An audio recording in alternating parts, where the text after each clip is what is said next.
আসসালামু আলাইকুম বন্ধুরা।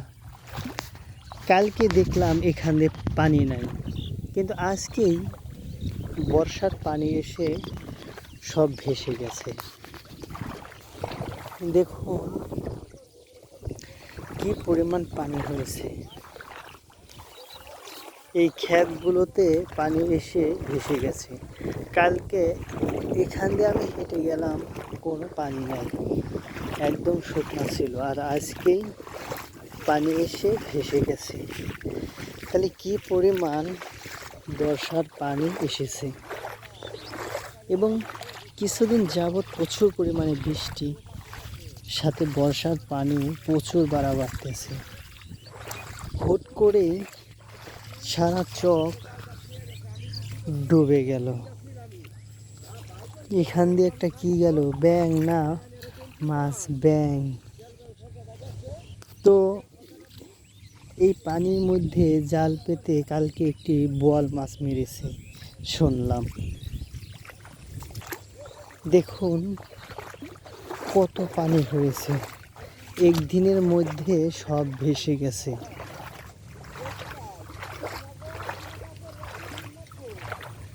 পানির চোটে সাগরের মতো হয়ে গেছে।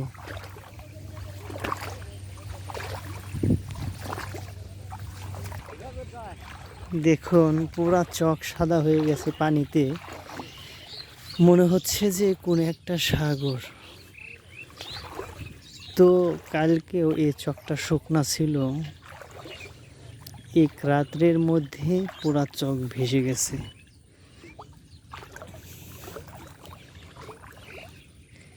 এই সারা চকে লোকজন হাল বাইয়ে ধান বনেছিল, আমন ধান, সব গেছে। ধানগুলা কত গেজাই নাই, কত ছোট ছোট ছিল। এই ক্ষেতে হাল বাইয়ে ধান বুনলাম, কত টাকা নষ্ট করে হাল বাইয়ে ধান বুনলাম। 10 দিন খানিক পানি, মানে 10 দিন পরে পানি আসলে এই ধানগুলো হতো, কিন্তু হুট করেই ধপ করেই অনেক পানি হয়ে গেছে, যে কারণে ধানগুলো শেষ, পুরা চক সাদা হয়ে গেছে। কিন্তু আস্তে আস্তে সীমিত পরিমাণে পানি বাড়লে ধানগুলা হতো। এই সারা চক মানুষ ধান বুনেছে, কিন্তু সবই নষ্ট। ফাও হাল বাইয়ে টেহা খরচ করে, এবং ধানগুলা সব গেছে, আমন ধান। কৃষকের অনেক পিলাই লস হয়। যেমন ধানগুলা বুনলো হাল বাইয়ে, ধানগুলা শেষ হলো না, পানি এসে গেল। ইরি ধান ছিল, ঝড়ে ইরি ধান ফেলে দিল। মরিচ গাছ লাগাইছে, অতিরিক্ত খরার কারণে মরিচ গাছে মরিচ ধরে নাই। এই বছর কোনো ফসলই ভালো হয় নাই। মরিচ গাছ বলেন, পেঁয়াজ বলেন, বেগুন বলেন, কোনো ফসলই খুব একটা ভালো হয় নাই। এমনকি ধানও না, অতিরিক্ত খরার কারণে। আবার দেখুন অতিরিক্ত খরা, আবার এখন প্রচুর বৃষ্টি। এই বৃষ্টির কারণে আবার এবং বর্ষার পানিতেও সব ভেসে গেল।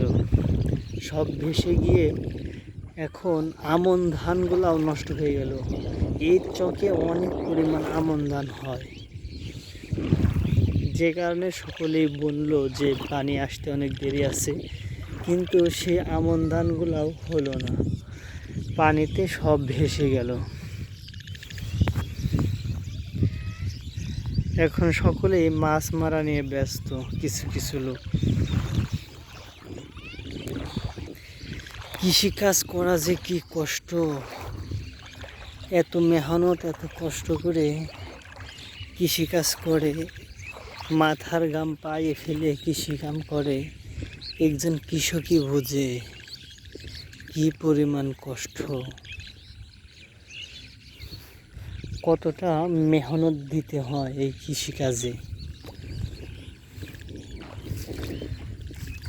তো কৃষিকাজ করাও অনেক খরচ, হাল বাওয়া লাগে, সার বিষ। এখনকার যে পরিস্থিতি, যে সময় এসেছে, বিষ ছাড়া কোনো ফসলই উৎপাদন করা সম্ভব না। বিষের উপরে বেঁচে থাকে ফসল, বিষের উপরে বেঁচে থাকে ফসল। বিষ দিবেন না, আপনার ফসল হবে না। পানি দিবেন না, আপনার ফসল হবে না। দেখা যায় যে যেসব ফসল আমরা বুনি, সেই সব অতিরিক্ত খরা থাকে, খরার কারণে ফসলটা ভালো হয় না, পানি দিতে হয় বারবার। আবার যেসব ফসলটা পাক ধরবে, সেই সময় আবার অতিরিক্ত বৃষ্টির কারণে ফসলটা নষ্ট হয়ে যায়। কৃষক মানুষের এই পরিস্থিতি, এবং কত কষ্ট। এই ধানের বতর যে পরিমাণে কষ্ট করে লোকজন নিল, বৃষ্টি ধান ফেলে দিছে,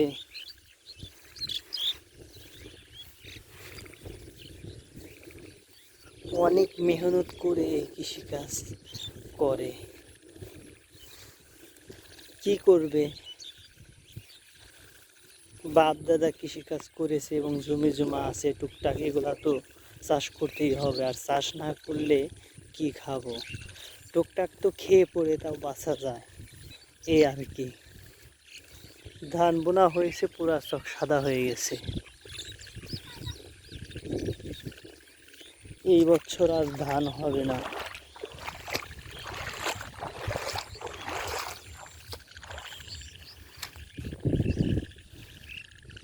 দেখুন, পুরা চক সাদা হয়ে গেছে পানিতে।